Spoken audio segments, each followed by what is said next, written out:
नहमदुहु व नस्सल्ली अला रसूलिल करीम अम्मा बाद। आप समाअत फरमा रहे हैं सिलसिला मलफूज़ात हकीमुल उम्मत हज़रत मौलाना अशरफ अली थानवी क़द्दसल्लाहु सिर्रहु। हज़रत फरमाते हैं कि बेइल्म वाइज़ों की गलती, खुदा ताला के यहाँ हर काम का एक कानून मुकर्रर है और वाइज़ इसमें गलतियाँ करते हैं।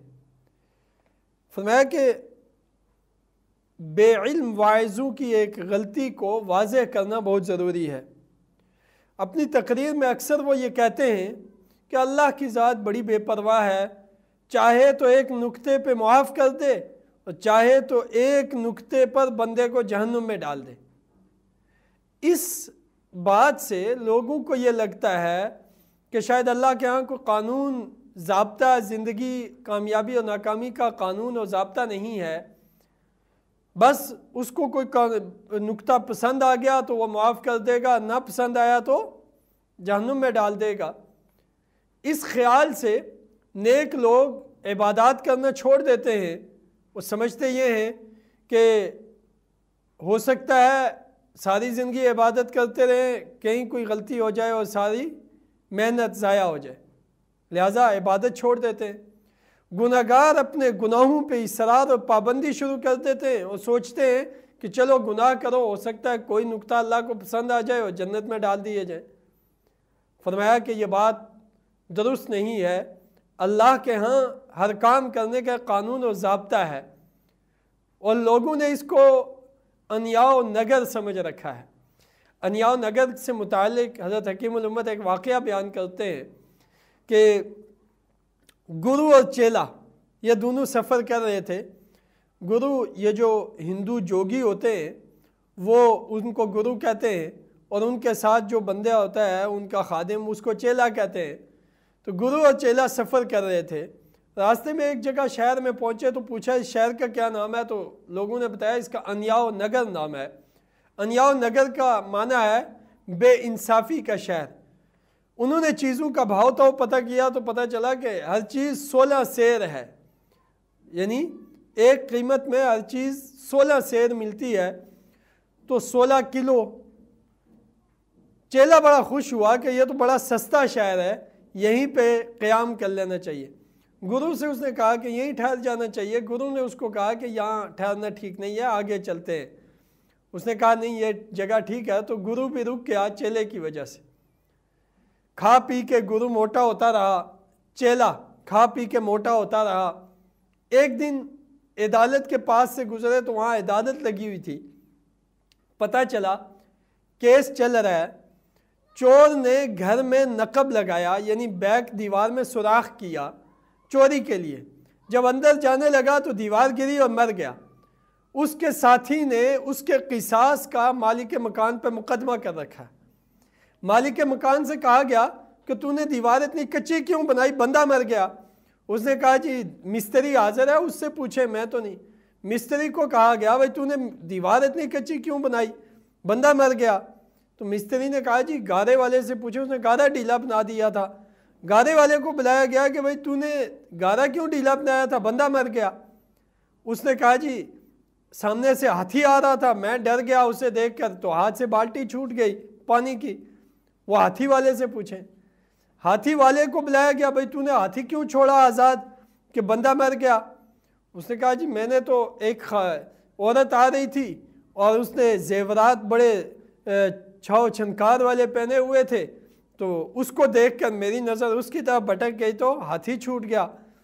उस औरत को बुलाया गया, भाई तुमने ऐसे लिबास क्यों पहना हुआ था छनकार वाला, ऐसा जेवरात से लबरेज के बंदा मर गया। उसने कहा जी ये तो सुनारे ने बनाए थे सारे जेवरात, ये उसका काम। उसे बुलाया गया, उसे कहा भाई तुमने इतने शानदार लिबास क्यों बनाया था कि बंदे की नज़र भटक गई, अब बंदा मर गया, तू जिम्मेदार है।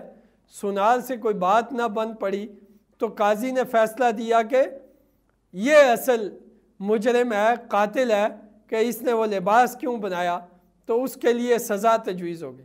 जब फंदे पे उसे लटकाया जाने लगा तो वो फंदा उसके गले में फिट ना हो। जब फंदा फिट नहीं हुआ तो राजा शहर को बताया गया कि कातिल तो मुकर्रर हो गया लेकिन उसे फंदा नहीं फिट आ रहा, तो راجہ نے کہا بھائی شہر میں دیکھو کوئی موٹے تگڑے آدمی کو اس کی جگہ لگا دو۔ جب موٹے آدمی کو تلاش کیا جانے لگا تو سارے شہر کی نظر اس چیلے پہ جا کے پڑی، تو لوگوں نے چیلے کو پکڑ لیا۔ چیلے نے گرو کو کہا مجھے بچاؤ۔ گرو نے کہا میں نے نہیں کہا تھا یہ انیاؤ نگر ہے، یہاں نہیں رہتے، اب میں کیسے بچاؤں؟ خیر چیلے کو سولی پہ لے آیا گیا۔ جب تختہ دار پہ لے آیا گیا تو گرو آگے ہوا، اس نے کہا کہ بھائی اسے چھوڑ دو، مجھے پھانسی چڑھا دو۔ لوگوں نے پوچھا اس کی وجہ کیا ہے؟ اس نے کہا میں نے حساب کتاب کر لیا ہے، اس وقت جو پھانسی چڑھے گا وہ سیدھا جنت میں جائے گا۔ جیسے ہی اس نے یہ بات کہی تو راجہ کو بتایا گیا۔ راجہ نے کہا بھائی اس کو چھوڑو، مجھے پھانسی چڑھا دو اس لیے کہ جنت میں نے جانا۔ چنانچہ راجہ کو پھانسی چڑھا دیا گیا اور یوں معاملات جا کے تھمے۔ تو حضرت حکیم الامت فرماتے ہیں کہ بے علم واعظوں نے اللہ رب العزت کے قانون کو انیاء و نگر بنا رکھا ہے کہ ایک نقطے پہ جنت، ایک نقطے پہ جہنم، اور جیسے کوئی اللہ کا قانون ہی نہیں ہے۔ تو ایسا نہیں ہے۔ حقیقت حال یہ ہے کہ قرآن کریم میں اللہ تعالیٰ نے جگہ جگہ بیان کیا ان الذین آمنوا وعملوا الصالحات لہم جنات تجری من تحتہا الانہار، جو ایمان لایا اور نیک اعمال کیے ان کے لیے جنت ہے۔ سارعوا الی مغفرۃ من ربکم، اپنے رب کی مغفرت کی طرف دوڑو، وجنت عرضھا کعرض السماء والارض، وہ دوڑنے کا مطلب کہ تقوی اختیار کرو، نیکی اختیار کرو۔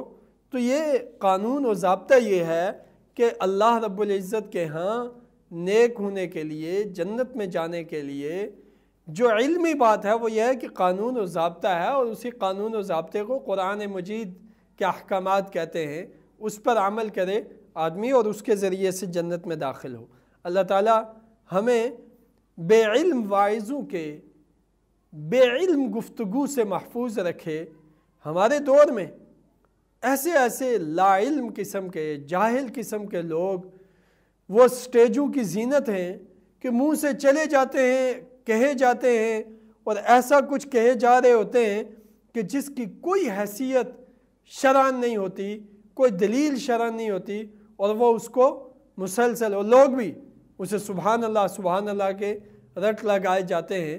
حالانکہ ایسے واعظوں کو سننا چاہیے جن کی علمی سند ہو، جو علماء کے ہاں سے باضابطہ علم حاصل کر کے سند فراغت حاصل کر چکے ہوں۔ ان لوگوں کی بات کو سننا چاہیے اور ان سے نصیحت حاصل کرنی چاہیے، ورنہ یہ کم علم بسا اوقات اور جاہل بنا دیتے ہیں۔ اللہ تعالی ہم سب کو لا علم اور جاہل واعظوں کی گمراہیوں سے محفوظ رکھے۔ وآخر دعوانا الحمدللہ رب العالمین۔